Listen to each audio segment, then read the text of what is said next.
SuperTalk Mississippi, live from the Neshoba County Fair. Mornings with Richard Cross. The sun is up, and people have finally gotten out of bed this morning. This has gone from really, really quiet about 6:15 this morning to starting to bustle about. I got to tell you about a moment. As we were coming back from the break, there was a young lady who asked my next guest if he thought he could handle all the questions here. And I want to answer her question for you. He will absolutely handle the questions because there is nobody who uses more words to say less than my good friend, Secretary of State Michael Watson, who joins us this morning. Appreciate that plug. Hey, how are you? Good to see you. I didn't realize your mic was on. I am great, and this weather is fantastic for now, so we hope it holds up for a couple more hours, and I doubt it will, but fun to hear the band this morning. Got me fired up. Getting ready for a little football season. Tonight's the first game, Hall of Fame game. Is that tonight? Tonight, yeah. And then because it used to always be right after the ceremony, but I guess they've moved it in front now. Yep. And so it is tonight, so fired up about that. I am the Hall of Fame game is not appointment viewing for me. I like that football's back. Agreed. A lot. But Trey Harris is playing. Which is really cool. No. And that maybe makes it appointment viewing. I will tell you, I told you when you walked up, I was not paying attention and kind of forgotten that the band does their thing in the morning before the speeches started. And when I heard that first horn, I mean, it transported me to a different place, and I had chill bumps that went up and down my arms. I'm like, oh, we're so close to football season. That's right. This is fantastic. How long have you been coming to the fair? Gosh, I think I started back in law school. I always knew about the fair. My mom's from Noxapeto, just down the road here, so we always knew about the Neshoba County Fair, and actually went to the Choctaw Fair more than the Neshoba County Fair. And then in law school, Joey Kilgore, our friend, dear friend, was a roommate of mine, and so he said, man, you got to come. And so that started a long run, and actually probably up until about Katrina. I came every year, and then after Katrina started, obviously, a lot of things going on. So yeah. This was not on one of my priority lists, but back to it, 6 years ago now? So 2019, and hadn't missed it since. Yeah, it's I brought my daughter this time. She's 15, and she'd mentioned, she's like, I'd like to go to the fair sometime and see it, and she's heard about it. And last minute yesterday, I was like, hey, you want to go? And she's like, and then she's like, sure. And she kind of got more excited about it, and watching her kind of walk around and see things here for the first time was kind of neat. Yeah.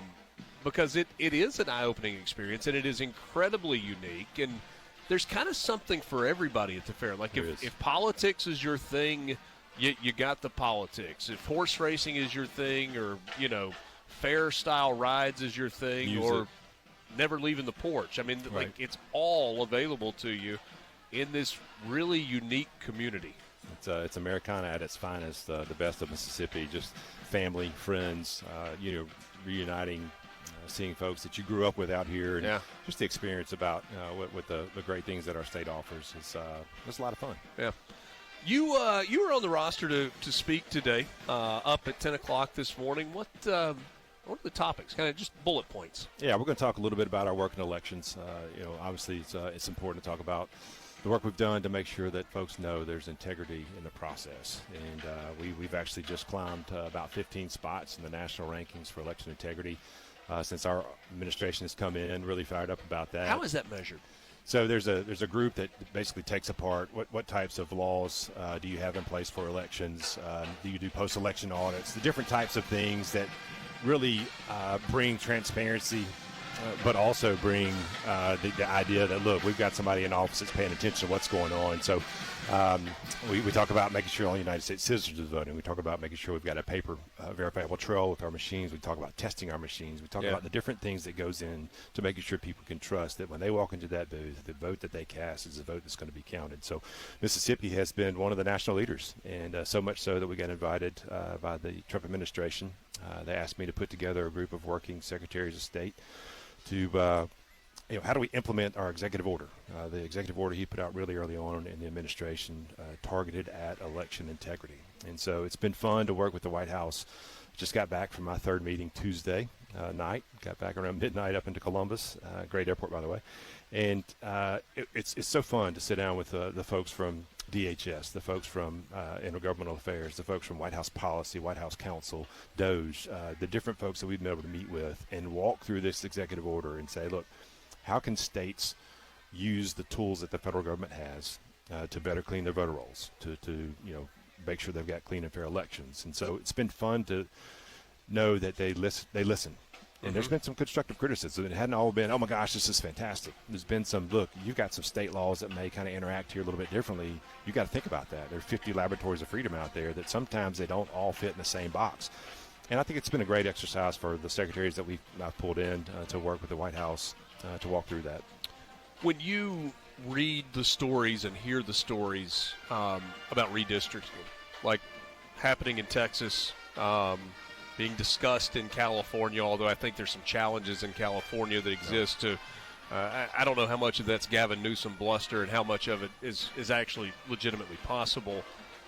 Does that make you cringe, or do you understand that that's part of the political game, if you will? Yeah, it's part of the process. And look, here in Mississippi, the legislature draws their own lines, and there was a challenge here as well. There was. And so we've got special elections coming up on Tuesday, so make sure you go vote if you're in one of those districts. But, it's part of the process, and there's a lot of questions about that, Richard. And we talk about the census. We talk about should only United States citizens be counted in the census. I believe firmly that's a yes. I don't think that these states that have opened their... I want to believe that, but is that what the Constitution specifies? I believe it is, but we can have that debate another day. So I think you're going to see that debate come alive. Even because in isn't a the bigger language way. all persons versus all citizens? Yeah, but when you talk about what is the purpose of the census? No, I'm completely on. Yeah. Like, I want to say, yes, let's only count American citizens because those are the only votes that should matter. Right. Which those are the votes that the benefits of being a United States citizen should be applied to and received by. So, again, that's a bigger conversation. But Sure. To your point of redistricting, the census, there's so many things out there that people sometimes just get sick of because it's political tricks again. Yeah. And it's part of the process, and that's why it's so important to elect good people to office. Folks that are there for the right reason, folks that aren't there to build their name, but they're there to build a country and to represent their constituents.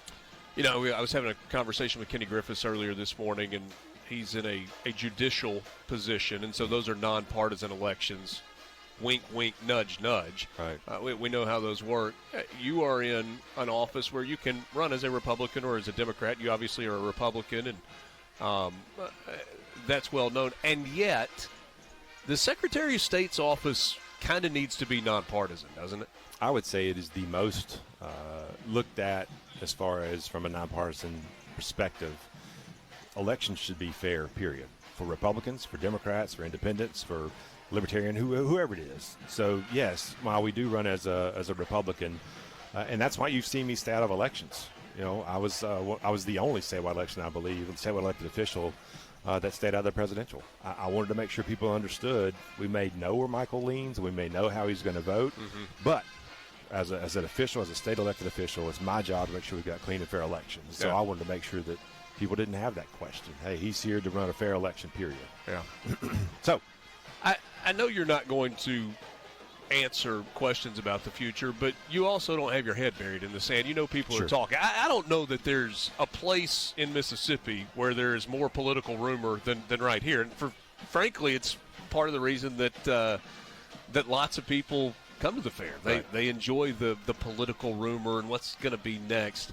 How do you balance the whole I got a job to do versus whatever the future is going to be? Governor Barber would always say good policy is good politics. And so keeping your head down for the next couple of years, making sure that I finish this is such a goals. rehearsed answer. No, it's not. I'm telling you, it's true.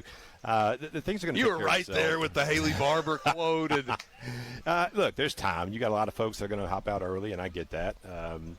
I've always said when there's an opportunity that exists where I think I could do more good, then I'll take a hard look at it, pray about it, get a piece about it. And I think we've probably got a route that I feel like is the right move for us. That said, I still think it's early. I still think a lot of things can happen, and I still have a job to do. So sure. I want to keep my head down and finish strong. I think Mississippians appreciate somebody that understands they have a job to do. I think that they understand. I've been committed to the idea that I work for Mississippi. I'm not here to make a name for myself. I'm here to do a job. And we get calls every day from folks all across this state. Hey, I need help with this. I need help with that. And I love it. That's why I'm in public service. Yeah. As a political observer and somebody that enjoys the sport of politics, sure. if you will, sure. What do you make of Andy Gibson announcing so far out? I think 800-ish days until Election Day. I mean, that is a long race to run. I think the conversation in general is there are a few names that have been carved out saying these are going to be your candidates. One of them being an individual that's going to have a lot of money. Yeah. It's been a successful businessman, Tommy Duff. And so I think you've got folks that are trying to position themselves. If I can catch he has lightning in the signs bottle, here, but not for any office. It says Duff Pack over there. I saw those signs right next to mine. Glad to see that up there. But sure, that's coincidence.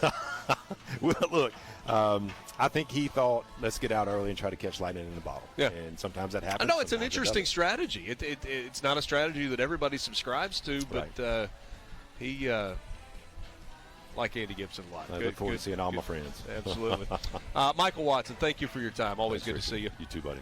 We'll wrap it up next.